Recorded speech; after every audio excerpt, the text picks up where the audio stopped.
Francia está literalmente en llamas y esta vez parece que es más grave que nunca. Los videos que llegan desde allá son una absoluta locura y la situación está completamente fuera de control. La muerte de Nahel, un joven francés de ascendencia argelina de 17 años por un disparo de la policía cuando éste trataba de evadir un control, ha provocado una ola de protestas que se han extendido de Nanterre a todo el país, desatando un estallido de violencia pocas veces antes visto en el país galo. El gobierno francés ha desplegado más de 50,000 policías para hacer frente de esta ola de disturbios que ya ha causado centenares de heridos y detenidos a casi 2 semanas del fallecimiento. Pero ¿qué es lo que está pasando en Francia? ¿Hay algo más detrás de este estallido de ira que de la muerte de Nahel? ¿Cuál es la realidad social francesa? Para entender esto y lo que está pasando en Francia, es necesario darnos una vuelta por la historia y entender la estructura social francesa. Tras la Segunda Guerra Mundial, Francia necesitaba mucha mano de obra para reconstruir el país. Por lo tanto, la encuentra en sus colonias, especialmente en parte de Marruecos y sobre todo en Argelia y Túnez. Así que muchos trabajadores llegados del norte de África se acentuaron en la Francia europea.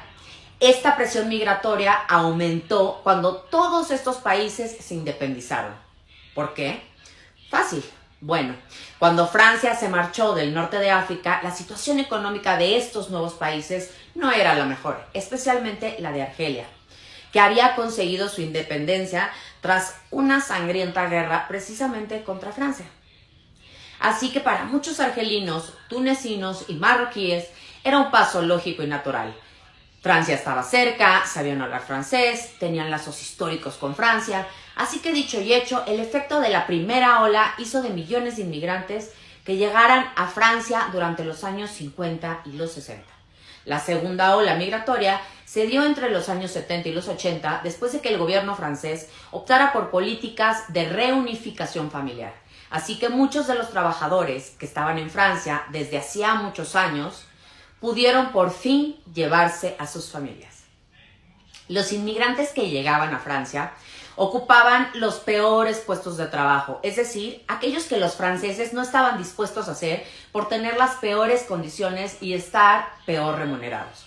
De esta manera, en Francia, se empezaron a formar los banlieues, que son los barrios situados en la periferia de las ciudades, en los que se concentran ciertos grupos étnicos o raciales, cuya característica en común es tener origen extranjero. Estos barrios se han convertido en cinturones de la pobreza y la marginación social, que carecen de infraestructura adecuadas, que sufren altas tasas de criminalidad y mayores tasas de desempleo.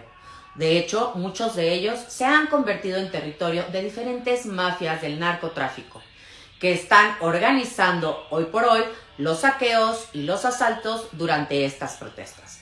Sin embargo, al reducir estas protestas a la actuación de las mafias es ser demasiado simplistas.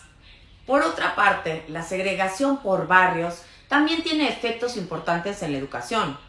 Las escuelas en estas áreas tienen a menudo educación de muy baja calidad, debido a los pocos recursos y a la alta rotación de los maestros, ya que muchos de ellos tratan de evitar estos barrios por ser los más conflictivos.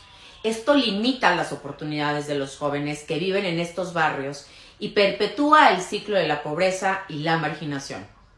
Además, a este cóctel le tenemos que añadir el plus de la estigmatización. Los banlieues en Francia sufren de una estigmatización negativa en la sociedad y en los medios de comunicación. Estos a menudo son retratados de manera uniforme como lugares de pobreza, de crimen, de radicalización, lo que lleva a que las personas que viven en los banlieues sufran de mala imagen, afectando las oportunidades laborales, de educación, alimenticia, viviendo en el aislamiento social y la exclusión. Sin lugar a dudas, en la estigmatización.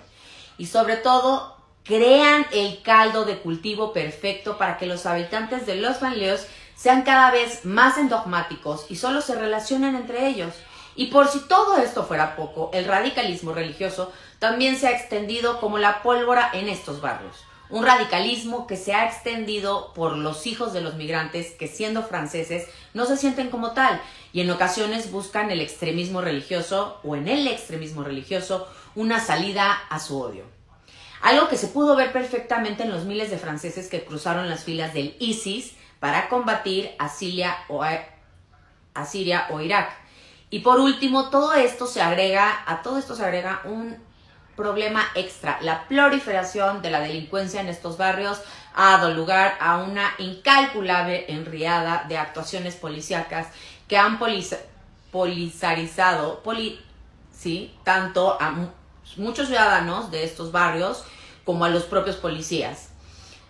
Mientras los policías están hartos de tener que estar jugándose la vida diaria en estos barrios, los mismos policías han sido acusados por abusos de poder o de malas prácticas. Y claro, la muerte del joven Nael ha sido la chispa que encendió la mecha en definitiva.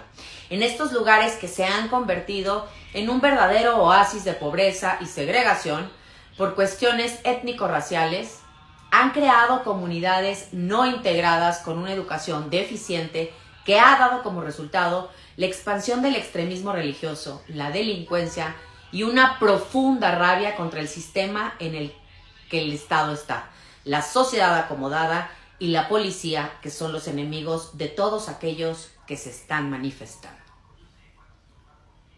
La situación está completamente fuera de control y de nada ha servido que el mismísimo presidente Emmanuel Macron haya calificado la actuación del policía que mató al joven Nael de inexplicable.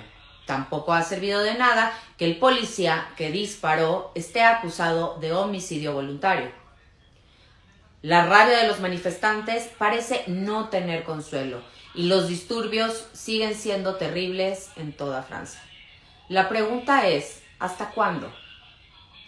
Mientras tanto, las mafias siguen campando a sus anchas, caminando las protestas, mientras que los integristas religiosos se frotan las manos por la cantidad de potenciales jóvenes descontentos que son carne de reclutamiento para sus movimientos y sobre todo para generarles este odio y esta